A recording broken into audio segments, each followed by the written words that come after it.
Bien-aimés dans le Seigneur, je vous espère tous en forme. Je vous salue dans le beau et précieux nom de notre Seigneur Jésus.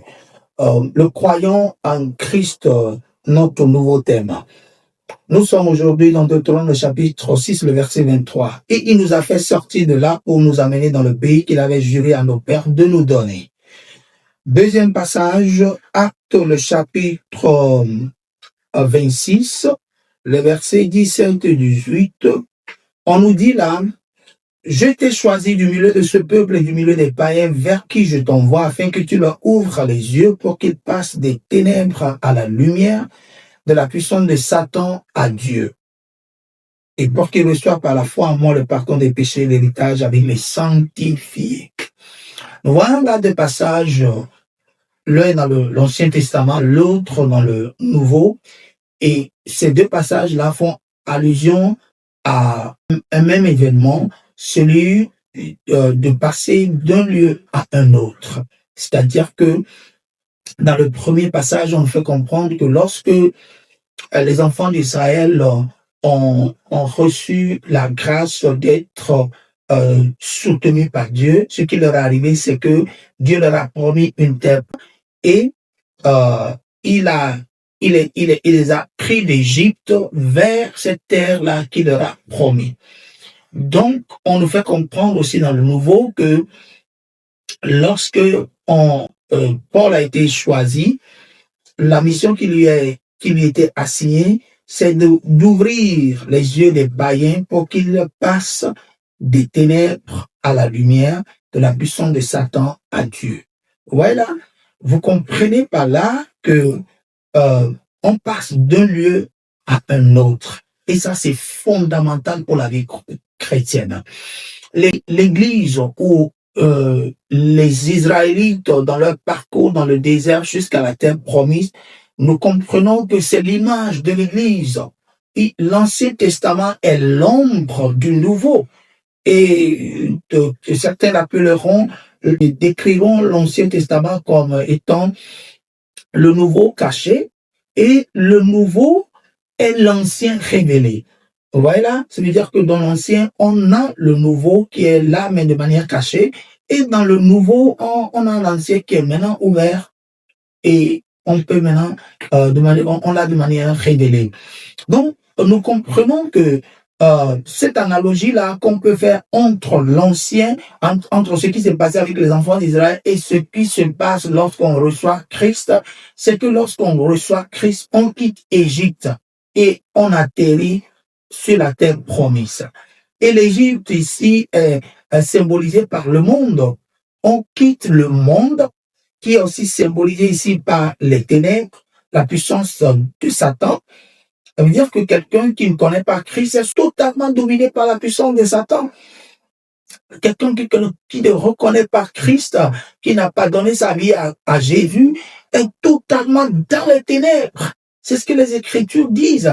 Mais on fait comprendre ici que cette personne quitte ces ténèbres-là pour la lumière. Ça veut dire qu'il atterrit maintenant en Christ, et en Christ, c'est de la lumière. Il passe de la puissance de Satan et maintenant il vit en Dieu. En Dieu, ce n'est plus le lieu où la puissance de Satan fait c'est tout ce qu'il voudra faire encore avec ta vie, non. Et ça, on voudrait que le croyant ait conscience de cela, de cette réalité. Parce que les enfants d'Israël, quand ils ont quitté l'Égypte, ils sont rentrés dans la terre promise, il n'y avait plus de lien entre Égypte et la terre promise dans leur vie. Voilà. Et la compréhension qu'il faut avoir de cela, c'est que eux l'ont vécu de manière physique.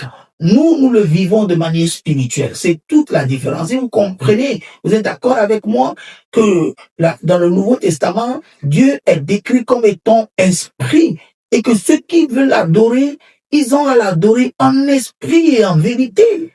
Ça veut dire que nous, les croyants, nous devons être conscients du fait que pour adorer Dieu, cette fois-ci, on n'a plus à se baser sur le physique ou l'ordinaire ou le charnel, mais on a à l'adorer de manière spirituelle. Tout est totalement spirituel.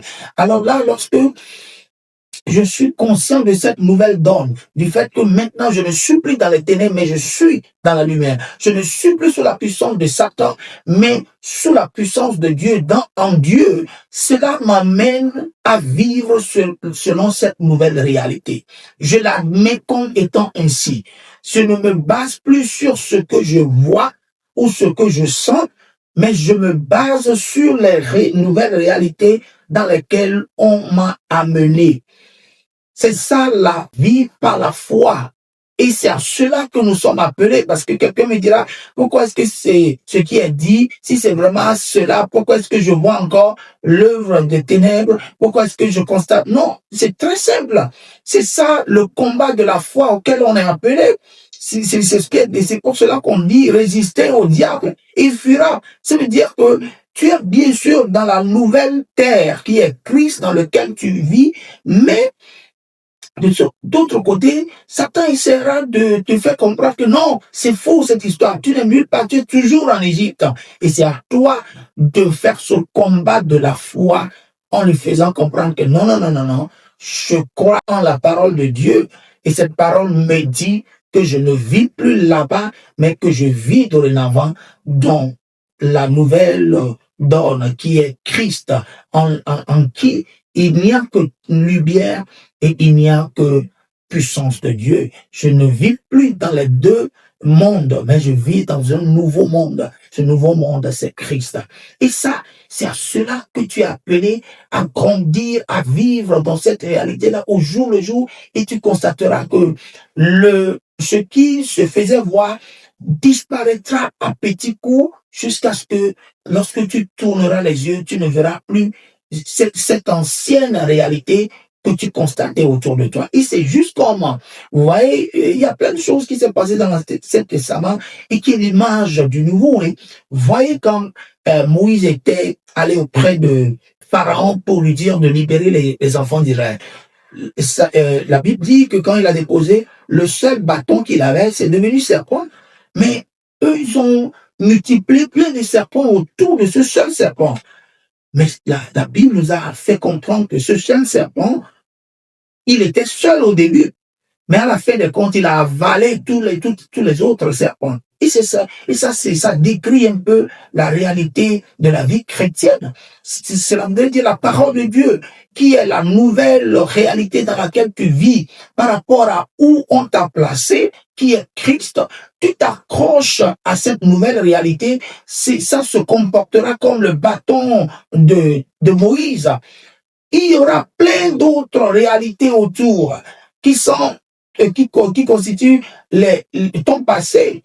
Mais si tu t'accroches assez longtemps à la nouvelle réalité qui est dans la parole de Dieu te concernant, tu verras que à la fin des comptes, c'est de la même façon que les serpents qui se sont multipliés autour du bâton de Moïse. À la fin des comptes, il n'y avait plus aucun serpent parce que le seul serpent qui était le bâton les a tous avalés.